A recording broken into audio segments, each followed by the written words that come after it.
Mark and Tamil with Think Multifamily. We're here to talk today about Step 8, submitting your contract. Last time we talked about submitting your LOI. Once your LOI is accepted by the seller, then you go to submitting your contract and negotiating your contract. Mark, can you tell our audience what exactly goes into the contract?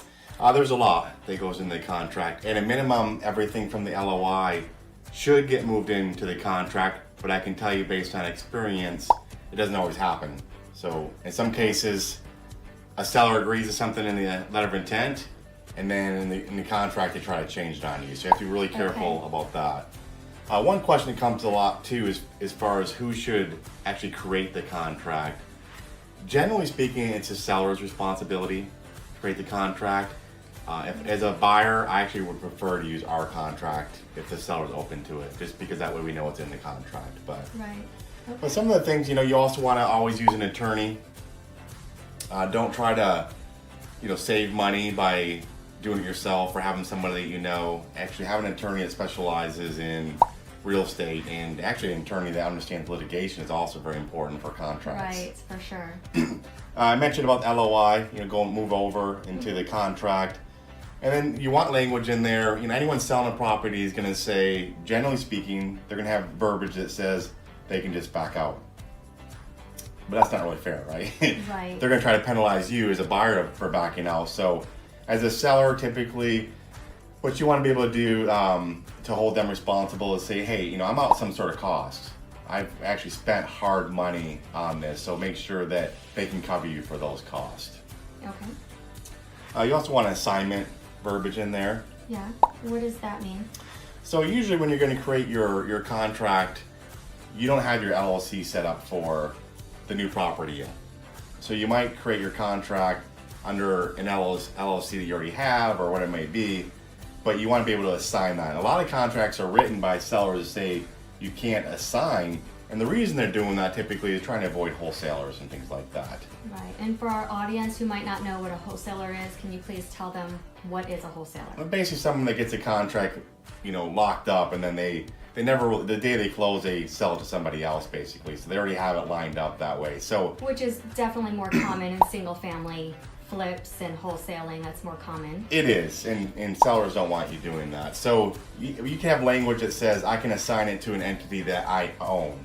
So I create a new entity later on down the road, and then I can assign it to that contract. Okay. To that Good to LLC. know. Yes. We have verbiage in there about city inspection, so the seller has to address any of those city issues that may be violations the city has found. So we actually have an example of that. We had a property that had over 250 units, and it had over 700 city violations. Right. But the seller had to account for those and cure and fix all those issues we had. So it was great for us as a buyer. So how does a potential buyer know when city inspections happened or are scheduled to happen? You can go to the city and find out. This particular example, they were doing a city inspection right before we did our inspection, so we knew that, and it was good timing that they did that because they found a lot of things that we might not have known about. Yeah. We would have found them. Yeah, we would have found them during our, during our inspection. But in this case, the seller had to pay for all those issues, which is great. Yeah. I'd say always have an extension in there. You never know what's going to happen. So you want to be able to have 30-day extension, 60 days, whatever you want. Mm-hmm. Typically 30 days is pretty common for an extension, but you're going to pay for it, typically, right? It's not, if you want to say it's not fair to ask the seller to extend another 30 days without you giving him or her any additional funds. So, but you want to make sure your verbiage in there in the contract says any money you put in for an extension is used towards a purchase price. It's not increasing what you pay for it. Right. It's very important. Vacant units. So if you have units that are vacant and they're not made ready yet, meaning they can't be rented to a new tenant, then you want to have verbiage in there that as a buyer gives you some sort of credit. Whatever you try, maybe $1,500 credit for every unit that's vacant at the time that we sell or that we buy the property, and it's not made ready yet, meaning it can't be rented yet. So you want to have verbiage in there saying it needs to be the same standard that they're using for other units that they're renting today. So that's very, very important. Other thing too, I would just put on, I put on here is legal, kind of a legal aspect, but And you don't really think about this until you have to use it. Right. But it has to do with, are you going to have a jury trial if something happens? Are you going to have mediation, arbitration, wherever it may be? And who's going to pay whose attorney fees? So the issue you run into here is even if you didn't really do anything, let's say wrong per se, but the other guy has more money than you. Right. They can just keep grinding you. I mean, really, just keep grinding you in the court system, and they can, our attorney, it's $300 and a bad attitude can get you a lawsuit, basically. And it's true. It's absolutely true. And you say, well, it's not fair, it's not right, they don't have a case. It doesn't matter. All they have to do is legally file the paperwork correctly. Now you're stuck now trying to fight that, and you're gonna spend tens, in some cases, hundreds of thousands of dollars, literally, on litigation if you're going to be in a lawsuit. And you're going to go through mediation, and only 4% or so of all lawsuits make it to trial. Right. But 4% do. So these guys that have more money for you can just keep driving and mediation and things like that. And then they'll say, well, you have to pay our attorney fees if you lose, so they try to get you in that position. So make sure you do what's best for you and consult with an attorney for sure, because it's an important aspect that you might run into at some point. Do you have anything else to add to submitting your contract that our audience might need to know? No, I guess actually one other point I would say, a contract is a contract. So these verbal discussions that happen outside of the contract, while they may be, open for interpretation. I say he said that, he says I said that. Right. If you're ever in a litigation, the attorney is going to he's going to pull the contract out. He or she, right? And say, show me where in the contract that they agreed to do that. And you say, well, they didn't put it in the contract, but I had a conversation, the broker told me, or whatever it may be. They're going to, well, is it in the contract? And they're going to say yes or no, is it in the contract? You're going to say, well, no, it's not in the contract. Okay, next question.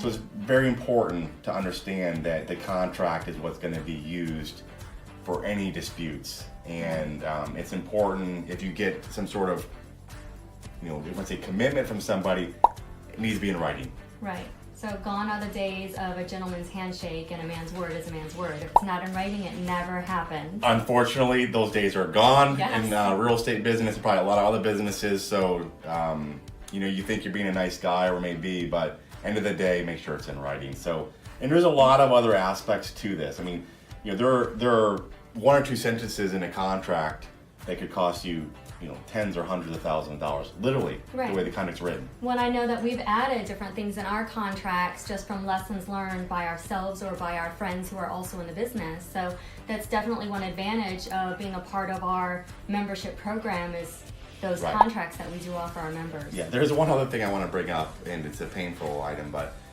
we were involved with another guy, and we're going the whole story. By end of the day, if the contract has some sort of timeline in it, where you have to meet some sort, as a buyer, meet some sort of date to do something, put earnest money in, to say you're moving forward, yes or no. Make sure you're keeping track of all those, they call them critical dates. Yeah. If you miss those dates, then typically what you're gonna have is what's liquidated damages, which means, generally speaking, it's gonna be the earnest money. So you put $150,000 earnest money down, and you fail to do something, and the seller wants to really hold you to it, Yeah. they can say, well, you failed to do that, I'm gonna keep your $150,000. And by the way, I'm gonna have some attorney fees here and there, gonna pay for those too. So Right. very, very important to follow those dates, understand what you're getting yourself into, assume anything you agree to in writing, you better follow through with, and if you don't, then you're probably gonna have some financial heartache and some stress and pain and everything else. Absolutely. All right, that's all we have for now for submitting your contract. Stay tuned for more videos. Bye for now. Bye.